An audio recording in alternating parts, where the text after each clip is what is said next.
Çox maraqlı bir hadisə də yaşandı. Bugün Vatikan tarixinin daha bir önəmli səhifəsi yazıldı. Yeni seçilən Papa 14-cü Leo rəsmi olaraq taxta çıxdı.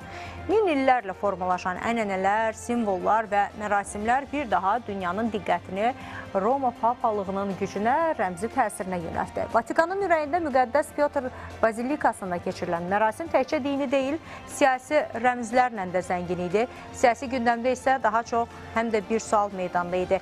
Yeni Papa dünyaya nə vəd edir?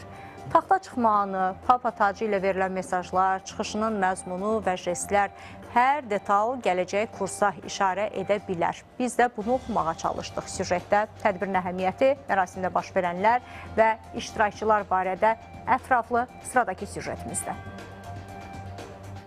Bugün Roma Katolik Kilsəsinin yeni rəhbəri seçilən Papa 14-cü Leo üçün Müqəddəs Pyotr meydanında taxta çıxma mərasimi keçirilib. Vatikan News'un verdiyi məlumata görə Roma Papası 14-cü Leo papalıq hakimiyyətinin simvollarını, balıqçının üzüyü və pallium adlanan rəsmi geyimi qəbul edib. Roma Papasının ali hakimiyyət simvolları sayılan balıqçının üzüyü və pallium adlanan rəsmi geyim elementləri onun taxta çıxışı mərasimi zamanı təqdim edilir. Bu simvollar papalığın ən yüksək səlahiyyətlərini və məsuliyyətini rəmzləşdirir. Balıqçının üzüyü qədim ənənəyə əsasən Müqəddəs Pyotra, xristianlığın ilk papasına istinad edir və papaya həm ruhani rəhbər, həm də İsa'nın davamçısı kimi nüfuz verir.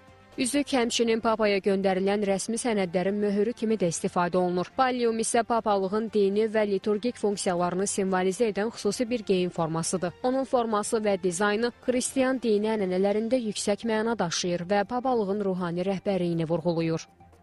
Papa Roma episkopu vəzifəsini isə 25 mayda Lateran Bazilikasında keçiriləcək mərasimlə rəsmi olaraq qəbul edəcək. 69 yaşlı Robert Francis Prevost, qısaca Papa 14-cü Leo, Roma papası seçilmiş ilk Amerikalı və ikinci Latın Amerikalı din xadimi kimi tarixə düşüb. Mərasim zamanı Papa kilsə birliyinə çağırış edib və bu birliyi sülh içində birgə yaşayışın əsas adlandırıb. Qardaşlar və bacılar, mən ilk arzumuz kimi dünyanın mayası olacaq birliyin əlaməti kimi vahid kilsə görmək istərdim.